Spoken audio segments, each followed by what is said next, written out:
Mickey Hart here, you're listening to the GAA Hour Football Show. The GAA Hour with Colin Parkinson is brought to you by Paddy Power, home of the Money Back Special. I'm not finished yet, it took me a long time to get here. Both players have spoken with each other and they regret what happened. They've had a frank discussion with each other, and they're both of them are keen to now focus on getting back their county jerseys. That these fellas will get such a shell shock next Saturday evening that we'll put them back in their asses for 10 years. The county players seem to be getting special attention. They would be targeted in games, especially key players. Welcome to Thursday's show. Conan Doherty here. No Wooly, no Connor. And I have to say, after I saw Alan Loughnane sitting on my seat there on Monday, I thought I was going to get chucked out of the WhatsApp group as well. But I'm here. Here I am, still alive, live to tell the tale, and I'm joined by someone who can help with this very quote. The county players seem to be getting special attention. They would be targeted in games, especially the key players. That's Cavan manager Mickey Graham speaking in the Irish News about how he thinks his players are there to be shot at during April for clubs. County men go back to clubs basically. Club players want their heads on a stick. So, to that end, I've dragged Alan Loughnane in from the office. Alan, Galway native, senior herder of Capitagal, and most importantly, someone who has experience, and I mean a lot of experience, in targeting county players at club games. Oh, that's quite an intro you've given me there now. I feel like you've completely misled people on my experience targeting county players, but yeah, I have marked a couple, but I would not say I've targeted them. I'd say you're a spoiler. I'd say you're the dogs that they send in. Go get them. Without doubt, I'm a spoiler.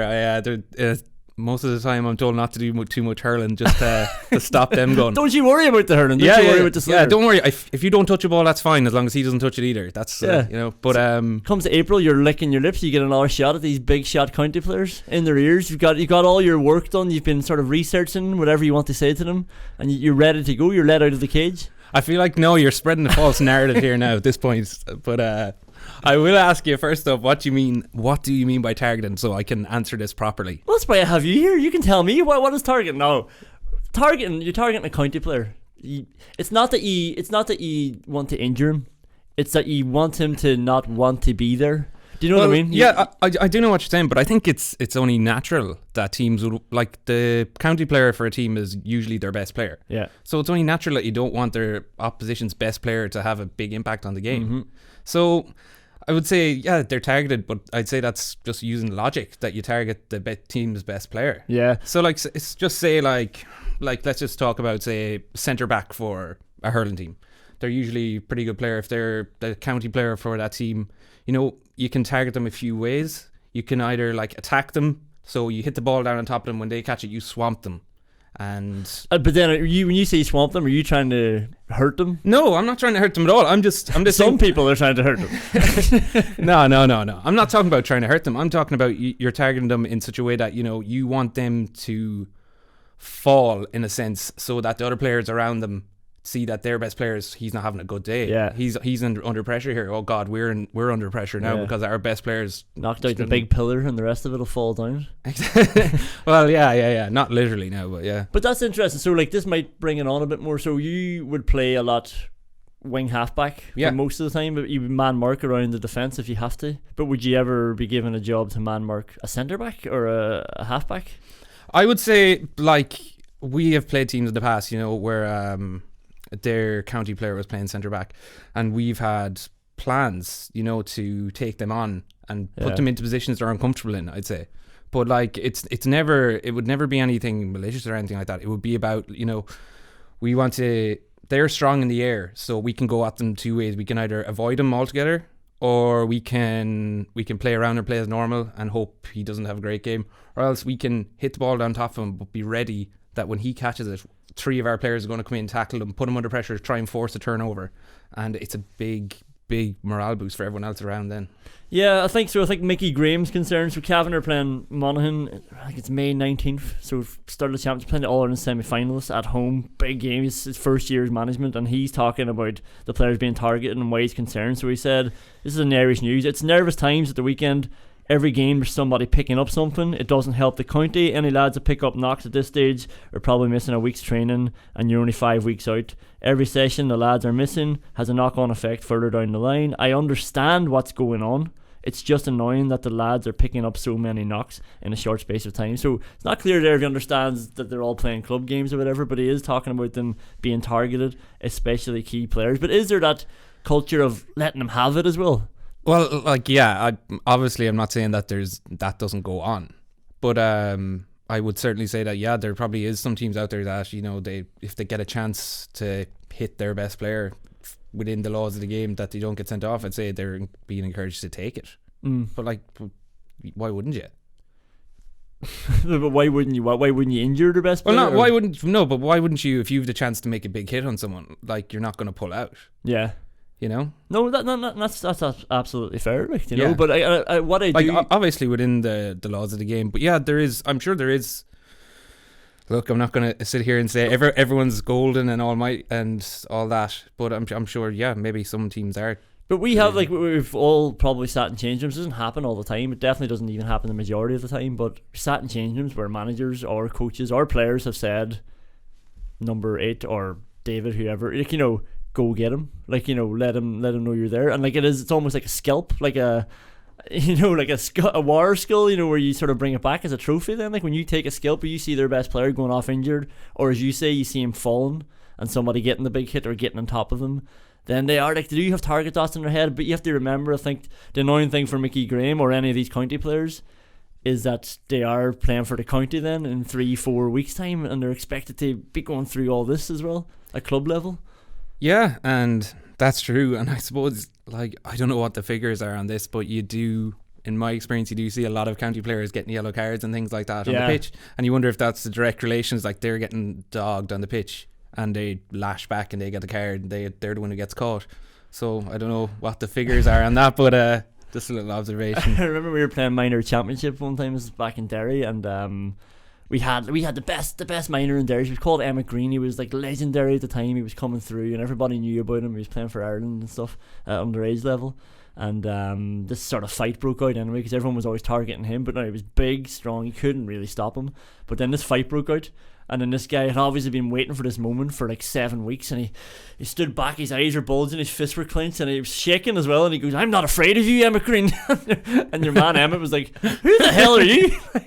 What is going on here? Yeah, but it shows you, like, so it was so insignificant to him, but this was this guy's big moment. Like, I'm going to take on Emmett Green, and I'm going to show him I'm not afraid of him. Like, yeah. I don't mean to put you on trial here, Alan. I like what you do. I respect what you do. And I think there's a definite need for people like you out there. People like me, right. But I want to talk about drink bans now. This is another reason why you're in. So we're talking about targeting county players and drink bans. That's why we have Alan in. So Lee Keegan has been in the press all week. And so he's giving out about drink bans and the idea that you have to sort of go off it in a blanket ban for 9-10 months or whatever it is. So you're nearly 30 and you can't go drinking. You sit in the pub, even having a my waddy, and the heads are staring over at you. Why is he in here? If you can't have a normal life like that, what's the point? I think it's just a culture within GAA. I always look at professional sports, and particularly rugby.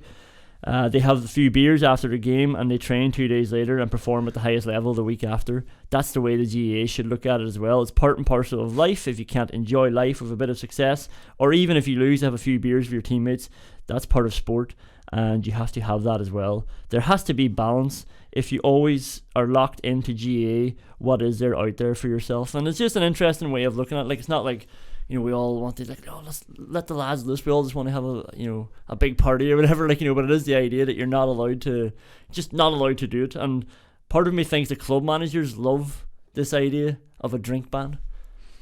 Well, I'd agree, and I disagree as well at that. I'm going to contradict myself, but I would have thought maybe 3 or 4 years ago that would have definitely been the case, that managers would be like that at club level as well, that you couldn't be seen with it. But I do think more in recent years that managers are more like, trust the players a little bit more, especially from my experience anyway, that they're convinced enough that lads aren't going to go do the dog in it, you know, the week of a game or the week before a game. And I think that's the right way. But is it not like, it's not even, sometimes I think they're not even thinking about it, say nutritionally or, whatever you're putting into your body. I just think a lot of it is just mental. Like they love a bit of self-sacrifice, and like a drink ban is an easy way to instill discipline, and it's an easy way to see who steps out of line. There's a clear metric: if you drink, you stepped out of line. Well, yeah, exactly. There's like a bit of a taboo to be seen with a pint in your hand from February to October, whenever the season's on, I suppose. Like, but is this like it's sort of self-policed as well? Like, so it's not even like sometimes the managers don't even need to say it anymore. But it's almost like players, like, I don't know if they're brainwashed, because it isn't happening all the time every year in every club, but there are some years where it comes along and the players almost get sort of caught up in this way of life, and they start to sort of, they are policing boys and looking to see if anybody's stepping out of line, and it is a way for them to sort of whip everybody into shape as well. Well, yeah, I suppose it's with the you always have the leadership kind of group in every team. Yeah. And I suppose a few years ago, as an example, in our club, there was... I shouldn't say in our club in case any of our things are listening. In an unnamed club in the west, out west somewhere. There was a 21st for one of the lads on at the weekend, and most of the team were at it because there was a guy that was involved in the team. Lads went and had a few pints, and that was grand. We're back at training on Tuesday. We'll find out who's been drinking. Yeah, there was a bit of a group call at training, and lads were asked, who was drinking at the weekend, and could you put up your hands? Like a team meeting about this? Like it was just at the end of training, just called in. Everyone was called in. Oh, into the changing rooms? No. It wasn't anything as formal as that. Now, look, I might be over egging it a bit here, but it was just more of an informal call in, just like who was drinking at the weekend, and like everyone put up their hands. Blah, blah, blah. 27 people just putting their hands up. And let's be honest now, we had a few county representatives at the time, and they put up their hand as well. Like so, then a couple of the older lads who had been there, saying it's 6 weeks out of the championship, lads. What are you doing? And I was like, come on, that's 6 weeks. It's never going to be in your system. So, do you think that's okay to be drinking 6 weeks out, and a couple of you looking at each other, just nodding your heads slowly? Yeah, just looking solemn, trying to do the old contrite look. Yeah, 6 weeks is a long time. Do you have a bracket where you allow yourself to? You know what? Like I don't necessarily believe in drink bans anymore. Like I wouldn't. No, that's gonna sound like I'm that's out. Your catchphrase. Yeah, you're out every night. I don't believe in drink bans. Yeah, I'm out. Pints, lads. That. No. Like I would try to. I'd never go wild anyway during the year. Like if we've games going up, you just wouldn't go wild anyway. But maybe like 10 days beforehand, I wouldn't touch anything. But like I might. But 11 days is fine. 11 days is fine. No, but like I'm not saying like the 2 weeks before that I'll be like going mad. But if my mates are out having pints and one of my friends is going away or something like that, I'll go out and I'll have a pint with them. And it's that one pint isn't going to affect me when it comes to championship and running for a ball. Like See, this is the interesting thing I think about the drink ban, right? So I'm not even. Because the thing I hate about the drink ban, again, it's not about the desire to drink and boys should be allowed to get pissed or whatever else. It's just like it's as arbitrary as a crisp ban or something. I know drinking's a bit, it can be a bit worse for you in the long run or whatever. But it's just the one thing that people hone in on, and it's just that culture then that people pick up on. But like I think unless you're actually going to monitor every single thing that you could be doing to assess your performance, then I don't know why you're sort of focusing on that specifically. Well, yeah, I suppose like it does. There clearly is effects. When you go drink heavily, it affects your sport performance. If you're doing it the whole time, and if you're doing it day before games, there's no doubting that. But the way I would always see it is like if there's somebody who's drinking the night before a game, or he's been drinking just all the time throughout the season, and then he's still better than me. I know there's probably a discipline element to it, like at some level, and a bit of respect, I suppose, for your teammates and the training you're doing. But if he's still better than me come the Sunday, it's like, well, geez, that's my fault. Like, I should be getting ahead of him if it's so bad for you. Yeah. But I suppose there's a bit of it as well. You're talking about lads stepping out of line and lads putting in the effort. And I suppose that would come under the line as that this guy is that good that when he drinks like this or is, partying like this, he's still one of our best players. Imagine if he actually applied himself and thing like that. And it's a bit like lads are putting in an effort, and not everyone's the same level. So obviously, like you were saying, you're not as good as this guy, but like you're trying your hardest to be there for the team, do everything. That guy's not really doing that. Yeah. And I feel like that would spread through the rest of the team as well. But I think that's absolutely fair. Like, and there is a discipline element to it. But I think if you want to deter that guy in the long run, then the best way to self-police, rather than just saying to boys, you can't drink forever or shut up while we're stretching.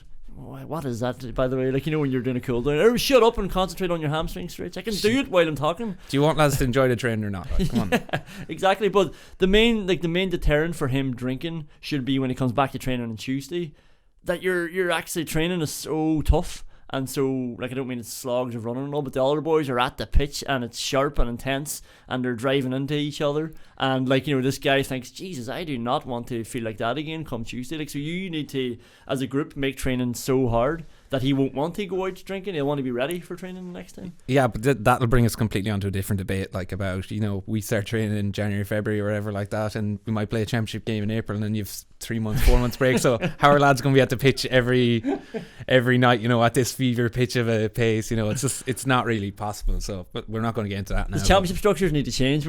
I'm not getting into that. Well, here's how we fix it, right? Willie will have a stroke if he hears me talking about championship structures, especially when he's not here. But one man who doesn't have this problem, Phil McMahon, doesn't drink, but he had a great interview in the Irish Times there with Ian O'Riordan, and there was something that he was saying just I thought, like, you know, GA players all over the country could relate to, but the whole piece was about positive thinking, and I thought, this is an interesting angle rather than the usual championship structures or whatever else. But I really like this piece. So he said sometimes you want to feel that bit of pain. So he's talking about in the morning when you wake up, because it's like a reward knowing you've done something good. Most people still shy away from physical and mental pain when you have to embrace it, learn from it, and I thought that is class. Like, there is something so pure and, like, yeah, self-fulfilling when you wake up in the morning and, like, you've done a session that you haven't enjoyed on the Tuesday night, but then come Wednesday morning you're like, that's in the bag, like, that's under the belt, and this guy drinking is going to he's going to regret that he missed that session. Like, they actually have done something good. And it reminded me of I think Kevin McStay was on this show recently, and he was talking about a great line about real confidence, again, like, sort of versus fake confidence. So he's going about these lads who sort of, you know, puff their chests out and they do a bit of bicep curls in the gym, and I'm looking at you now, Alan. No, but they're sort of portraying this confidence, but they don't really have it in them. When something goes bad, like, and I have done this myself, if you're not, like, you know, doing as much training as you can, something starts going bad in a game, you feel like a bit of a fraud then, like, or like you're going to get exposed. You're always waiting for the moment that you're going to get exposed, but when you've done the work, you've done all the runs, you've eaten right, you haven't drank, so maybe that's where it comes in handy. It's a mentality, like, you know then that you can overcome the first obstacle, and you sort of deserve to win. Well, yeah. Well, look, I'm going to get all philosophical here now and reference. I'm going to reference a book, but I read this book called Mind Gym by Gary Mack, and there's a line in it that he says confidence comes from over preparation. So, like, I don't know, like, obviously with psychology and things, there's not one size fits all. I don't think, like, you got to find what works for you. But for me, that kind of stuck with me, because I'd always have to, you know, have done the run and have done the hard training to, you know, to when I'm running for the ball, that I'm going to control that first time and it's going to be up in my hand and I'm going to be away. And it's just, I think that comes from, like, repetitions. So it's like, just, you're out there, you're training loads, and when it comes down to it, then you know that you can do it. And so confidence comes from overtraining, over preparation, not overtraining. Bad. no, not overtraining, over preparation. So it's almost like convincing yourself you've done absolutely everything you can and more to be the best you can be in this game, or when the time comes down to it. And, you know, like, when you get to a tough point, it's just like, right, I've done that running session, we ran up that hill or whatever like that, or we did those sprints and all that. And you have that in the back of your mind. And I suppose you're chatting there about, you know, you're playing the game whenever and things are getting tough, you know, but, like, there's nothing worse than someone absolutely hurling you in a game, or some lad absolutely destroying you and you're tired and everything like that. Yeah. So it's like, you can drag yourself back to that, in that mindset that you've done this run and you're just as fit as him, you're as fast as him, you've the same. And in the long run, you're going to start overrun him now. So yeah. It's like, he's ahead of me now, but it's going to even out. Because there's nothing worse than the worrying about getting exposed, say, if you feel like you haven't done enough work, but there's nothing better than when you've done something good. Even, like, so say you run up the pitch and I wouldn't score, I'll set up a score, hand pass it off to a better player, but then running back sort of into position and feeling like I'm going again. And what someone shouts at you, that's your score, Conan. You know that one. Yeah, that's your score. You meant that. Yeah. Like, even though, like, you were just one of 7 people who helped the score or whatever, but then you're sort of, you're just ready to go for the next ball, and you sort of feel like your man's tired beside you, and then you start thinking, I've done more work than this boy, I'm going to sort of drive him into the ground here. But that's it, like, it's football and hurling, they're competitive sports, and no matter they're team sports, but at the same time they're individual battles, And there's something very satisfying about you taking on your man one-on-one in a battle, and you coming out, you realising that you've the upper hand here, you're winning all these balls. No, I don't like this. I like the blanket defence, and I like people helping me out in the back line. See, this is swarming, tackling. You can see I'm more of a hurler here now. There's less of that. I've been less corrupted. Stop trying to drag me into a hurling show here. Into a hurling debate, yeah. But there's more on this. Actually, Philly did take a deep dive in the interview. So too many people start off the day on a negative, giving out about going to work, school, or the weather. If you start negative, the day will likely continue that way. What you do in the morning sets you up for the day. Start with one thing positive, that can start a cycle to stay motivated for the day. Start on a negative, and that might continue, and suddenly the day is gone. It's very Conor McGregor-esque almost, like, this law of attraction style of thing. Like, I believe something good's going to happen. I'm putting it out there to the universe, and it's going to come back, and I'm going to be sort of rewarded for what I believe is going to happen. Do you believe in the law of attraction? Look, where the hell is this show? Wow, this is deep now. Look, I would agree with that to a certain point. Like, you got to control what you can control. So I'm going to go back to that book I was talking about earlier again. But they use it's basically, he talks mostly about American sports. But there's a really good example about, he uses a golfer on a tee. So he's talking about a guy teeing off, and he's saying that, don't hit the ball. In his head, he's whispering to himself, don't hit the ball into the water. Don't hit the ball into the water. Don't hit the ball into the water. What does he do? He hits the ball into the water. And he's like, don't think like that. You got to think of, hit this ball onto the green. I'm going to hit this ball right onto the green, and your man steps up and hits it onto the green. So you got to focus on the positive aspects and not let the negative thoughts in your head affect the outcome, basically. This is an interesting one because my girlfriend's got a career in psychology, right? And she has this book. I was looking through it one day at home. It's just by this psychologist called Louise Hay, and she believes that every single illness or injury you have is brought about by a mental thing in your own head. So basically, you've brought about every illness that you have. So every time I have a cough, my girlfriend would say to me, "What's wrong with you?" And I'd be like, "I just have a cough." And she'd be like, "Oh no, but that means you're holding something in. You're not speaking your mind." Tell me. Right. So I started to get more and more annoyed by this because I had the sniffles one day. My nose was running, and then Louise Hay tells you that means you're crying on the inside. So I tried to put this thing to the test then. And I started asking her, well, I've got a broken finger at the minute. I was like, well, what does Louise Hay say about that? And she said to me, what finger is it? I was like, what do you mean, what finger is it? And she said, each finger represents a different emotional... Now, this is just Louise Hay's theory, and my girlfriend's playing devil's advocate with a lot of it. So, again, I started getting more and more worked up. I was like, I just fell on my finger. She's like, oh, well, it wasn't a coincidence that you fell on that specific finger. And then... I brought out the tape of I brought out a YouTube video of Tom Parsons' injury. I was like, what about this? What happened? Was that his fault?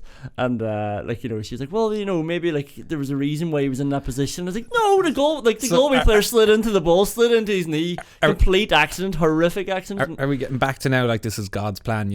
Well, that's sort of what I was getting annoyed about then. So I started replaying this Tom Parsons video until she walked out, and there is no possible reason for this. Yeah. This is a complete coincidence. This is a sham. Well, it's a good interview by Philly. And it's in the Irish Times. But some general news before we lose the run of ourselves completely, talking about psychology like this. God, Woody is going to be so annoyed when he comes back.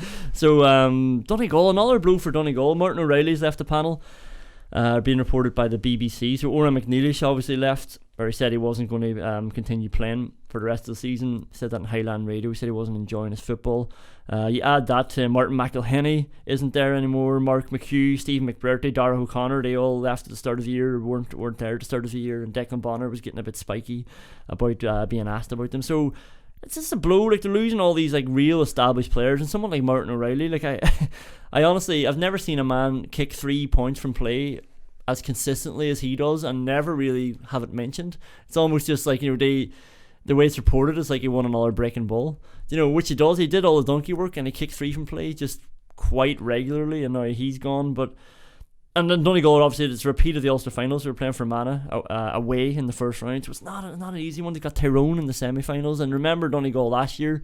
Now, anytime you win Ulster, it's a big achievement. But last year they had the beauty of Monaghan beating Tyrone for them, and then Fermanagh beating Monaghan. So they didn't have to play Tyrone or Monaghan, which generally you'd have to at least beat one of them, if not two, to win Ulster. That's the way it is. They're the 3 big teams at the minute. But so it's tough that they've lost all these players. But then I started looking at their panel, and the reason why Martin O'Reilly, who is based in Dublin as well, but the front 8 options that they still have now, there's probably more we can add to this, but I have 12 players here that are top quality. Like if you have Hugh McFadden, Jason McGee, Michael Langan, Michael Murphy, Kieran Thompson, Jamie Brennan, Paddy McBurty, Dara O'Boyle, Keelan McGonigal, Oisin Kiernan, O'Donnell, Owen McHugh, that can keep going on and on and on. So they still have this amazing squad. Oh, how many counties would kill for that? It's crazy. So as much as I was like, Jesus, we've been raving about Donegal, maybe we should roll back a bit. I looked at the panel then and I thought, nah, you know what? That'll be grand. Donegal are grand. Yeah. Bit of hurling here, Alan. It's not really hurling. It's football disguised in hurling because it comes in the form of Kilkenny. So the minor footballers are making a return to the minor football championship for the first time since 2016, when they suffered a 70-point defeat to Wexford. So they're back. I was reading the thing, I think it was in the Hogan stand, but they played Laois, actually, the Kilkenny minor footballers back in 97. Laois were the All-Ireland champions, and they took them to 3 points, and just got beat by 3 points. So it was obviously, there was something good going on back then. Henry Shefflin scored 1-1 that day for Kilkenny. So, there's talent in this county, but they're all too bloody busy with their sticks. Look, why could have won in Formula, They've been going well at the hurling, concentrating on one sport. That's what Derry have been doing, isn't it? They're not concentrating on any sport. It's the problem with Derry. And finally, I just have down here, absolute fucking screamer in Dublin Senior 2 Championship. So if anybody hasn't seen this, go and check it out on the website. Niall McIntyre did a piece. If you type in Robin van Persie, you'll find it, because it is an apt description of the finish. Yeah, so St Maur's are playing Round Towers from Clondalkin. There's a lot of Round Towers in Dublin, and Conor Maguire scored this absolute beauty, unbelievable. So Kieran Redden obviously has been involved with the Dublin panels over the last while. Gets the ball in midfield and just pings this outside of the boot ball, just sort of diagonal ball in over the top of the defenders, and Maguire's away, but rather than catch the ball and have a tight enough angle and probably have to work it back out, just hammers it home on the half volley into the far top corner. So his left foot comes across the keeper into the far top corner first time, and honestly I've never heard a reaction like that in GAA. Normally it's just a cheer because somebody's through and you're seeing it for 5 seconds and you're waiting to see what happens, and it's just pull the trigger and good goal or whatever. Yeah, but it was just shock. Yeah, you just hear it running through the crowd. Piece of pure quality that you just don't normally see. Yeah, well, this half volley thing might be catching on. Was it Kieran Malloy half volleyed it in the All Ireland final? Oh yeah, for the goal, assist. For the assist. Yeah, it was a great finish then as well. And in the Sigerson Cup, who was it? Wasn't Danny Talon? Niall Toner from Derry, who set the headed assist for because Jarlath Burns' son, Jarlath Oak Burns, played this past him, and Jarlath Burns, actually we did a piece on the website about this headed assist, and Jarlath Burns texted me saying he wouldn't have needed to dive and header it if the pass wasn't so bad, because Jarlath Oak Burns sort of pulls the pass and it's rolling, and then your man slips and he just sort of throws his head at it and sets up the Tyrone player who swings it over for St Mary's. But unorthodox finishes. So football is back and you're on board. Yeah, that's it. I love my blanket defences now. That's it. We converted. Alright, coming up, we've got Oisin Kiernan from Cavan.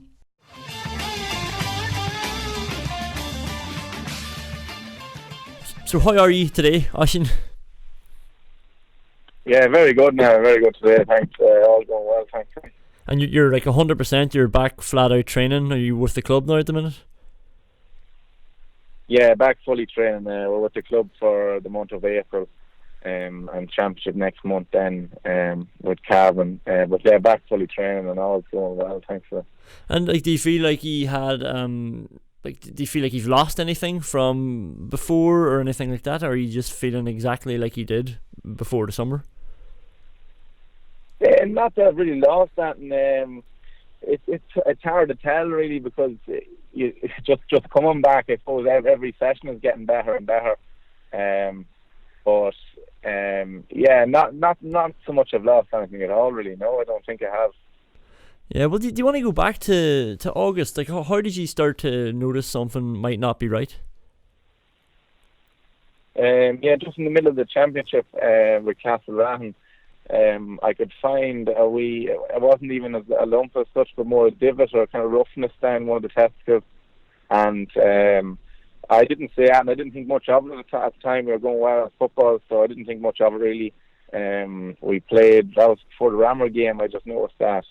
We played Rammer, then we played Ballina, and before the Kingsport game, which was the quarter final, I just mentioned to my father saying that I could find a bit of roughness, and he just advised me to go to the GP in Cool. My dad had testicular cancer twice, so he is through that. But so I went over to him and I got sent for a scan then the next morning. And the man that was doing the scan actually said that your GP will be on to you next week or so. But he rang an hour later and called me back over. So I knew at that point then that there was obviously something up. So we headed over to him then, and he diagnosed me with testicular cancer. I asked him then could I play the Saturday, and he said no, we couldn't risk it. So that was the start of it, really. So after he told you have testicular cancer, your first thought was, can I play on Saturday? Well, going over, I wanted to play Saturday, so that was kind of in my head. That was one of the first questions. It was obviously a bit of a shock, but I didn't. It was just something that we had to get. He told me I'd have to get an operation, so it was just get the operation. I was hoping I could play Saturday because I felt so good. That's the thing about it. I was thinking about it, and I was thinking, sure, everything was going so well, and I felt so good, so fresh and fit and strong that I was thinking nothing could possibly be wrong. But I think that's the thing about cancer sometimes, isn't it? Yeah. And when you were in with the GP at the first time, like, could you tell maybe by his reaction, like, did you know something was up just by the conversations you were having with him? Yeah, we were chatting away. We were chatting about football and just general chat, and he was very calm. But once I just found once he examined me, I knew by his reaction, or I did know that he kind of changed a small bit. He said we're going to have to send you for a scan straight away. I did know it was a bit of a change. Maybe at that point he knew, and obviously couldn't say that until he was sure. But I did realise that point that maybe something wasn't right. It must have been very scary, Oisin. Not too bad. I don't know. Yeah, it was a wee bit of a shock, but I had great support. And Dad was through it, so he kind of just talked to me. Another man, the strength and conditioning coach at Cavan, Andre Quinn, he knew a lot about it too, so he talked to me. And it's not as big as maybe people think. Obviously, I was very lucky, but I think the thought of it is more scarier than it actually is. So I was lucky enough that way, and even on the way back, it was more people's reaction when I told the lads of football that night. It was more the reaction that kind of got me more by shock. I was a bit more shocked in that than anything else, but the sport was amazing. And that was the start of it then. So I got the operation. It was a couple of weeks later then, and I was obviously bedbound for a couple of days. But I still felt good. I was back training after a few weeks, and I actually trained the night before the county final, but obviously by doctor's orders they didn't let me play, but I wore 21 that day, and lucky enough we won that day. And did you feel, you were training the night before, did you feel like you could have played the county final? I definitely felt I could have played, 15-20 minutes. Probably the fitness wasn't me there for a full game, but I definitely wanted to play and felt I could have played for 15-20 minutes, yeah. But like, what? You have to listen to these doctors too. Yeah, but what was the you got the operation, and then so before the county final, like, once you got the operation, is that you have the all clear then? Like, after the operation, were you good to go then? Like, that was that everything finished? After the operation, they said I'd get a scan just to make sure it was nowhere else. So at that point, I was thinking that I was grand. I got the operation, now back to normal. Start back training. A couple are slowly, obviously, and built up.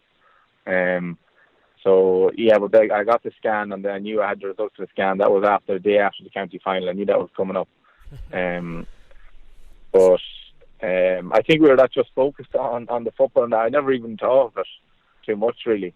After it came up, I went up the next day, then he told me that it had spread up into my lymph nodes, and that I'd have to get 4 rounds of chemo just to get rid of that, and that I should be good then, which thankfully I was.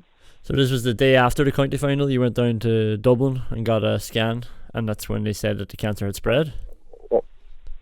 Yeah. I was in Dublin for 9 o'clock the next morning, so...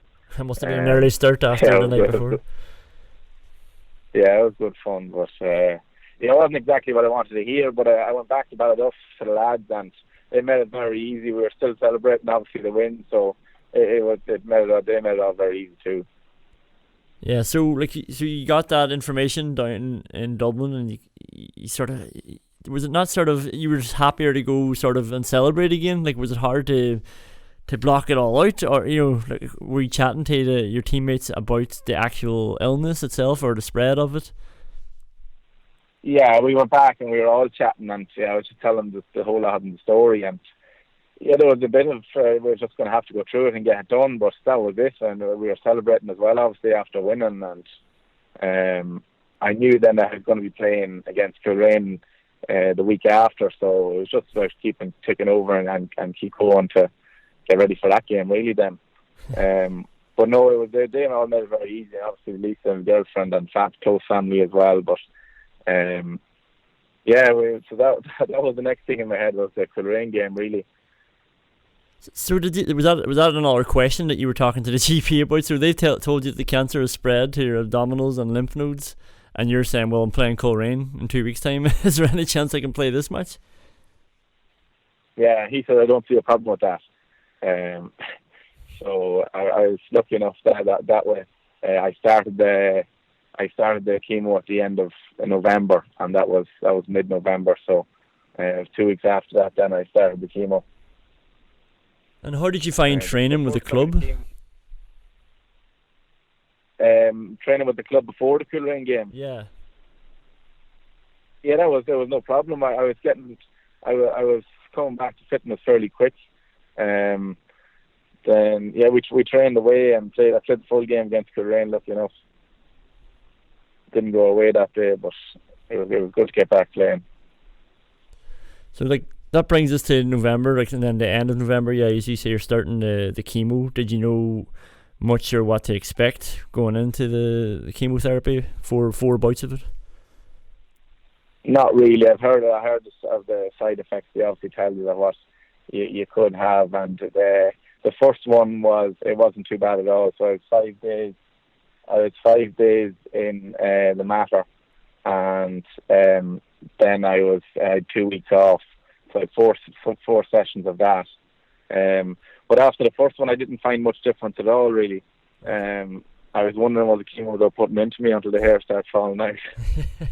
But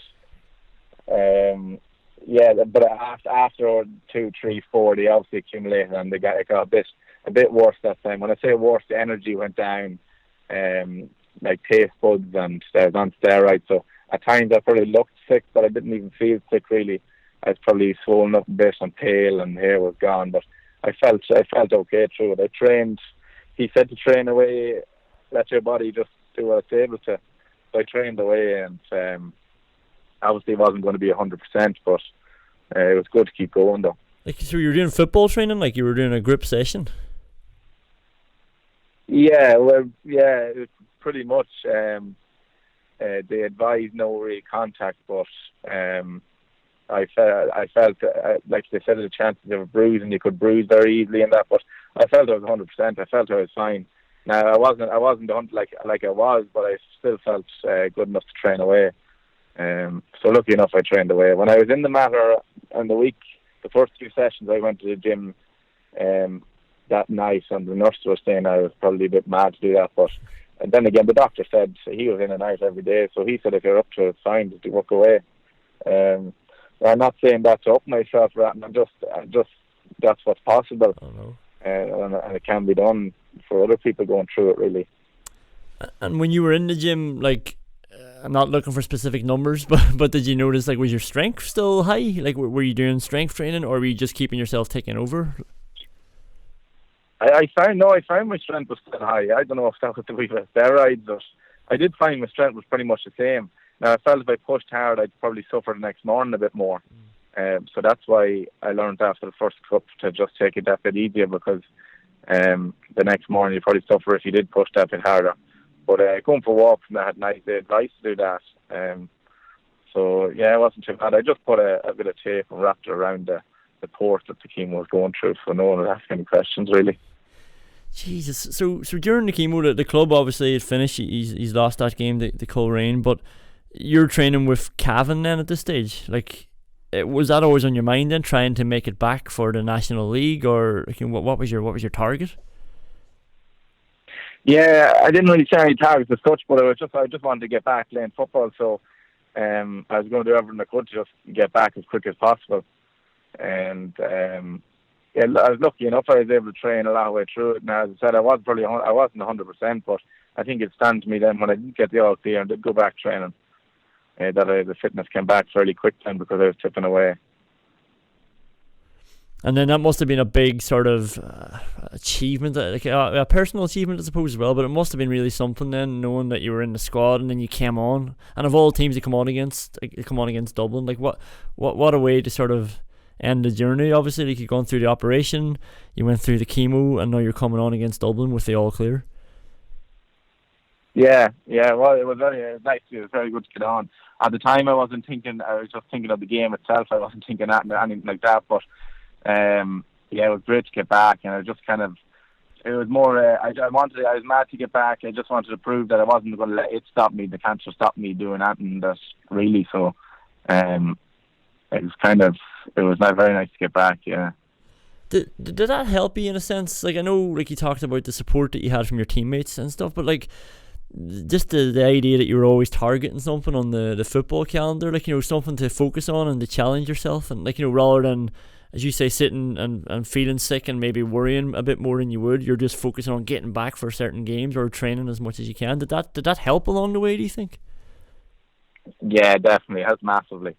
And that's what I was doing. It was at Castlerahan, it was the county final I wanted to get back, but then it was Coleraine, then I was back in training with Cav, and yeah, it was just keeping the head busy, I suppose, and it was very good for folks and just keep training away, and obviously the lads as well. In that with the lads, for the support was unbelievable too. So it definitely helped. Yeah, that massively. And like, so you've been with Castlerahan for 2 years now, but like, it must feel like a bit of a family that you're with them and all the support that they gave you. Yeah, definitely. That's what it's like. It's a big family. Lads are very tight knit, and I came down straight away and I was straight in. It's been unbelievable, really. It's great to win it as well in the second year. And hopefully we try and go on to it again now. And tell me this, Oisin, like, so you must sort of have a more appreciation of the GAA. Does that make sense? Or of just being able to play football? Like, we all sometimes, I think, get bogged down and, the struggles of it all and the stuff that we hate about it. But surely you coming from your journey, you must just really sort of see the beauty and everything to do with it now. Yeah, definitely. And not even the club lads and the county lads, but even lads from different clubs, and the sport has been unreal, yeah. That definitely, you see that side of it too. It's a great community, I suppose. It definitely is. And you were saying appreciate. Yeah, you don't worry about the smaller things as much, I suppose. So yeah, we're quite laid back anyway, but I'm probably a bit more laid back now. I saw Mickey Graham talking about his county players being targeted during club games. Are you one of those boys that's being targeted now, back in the club action? No. Well, my last Sunday was my first club game back, because I actually got a slight hamstring injury at the Dublin game, so I was just minding it. So last Sunday was our first game back, but against Kirkhill, but we've banned us again now, so I'm looking forward to playing that game too. So you didn't get any bad welcome backs or anything like that? No, not really. Well, it's all the sport, so that's the way. Sometimes that's the way it is, but exactly. No, it's all good. Well, here, Oisin, thanks a million for your time, and honestly, congratulations. It really is some story and some journey that you've been through. No problem. Thanks very much.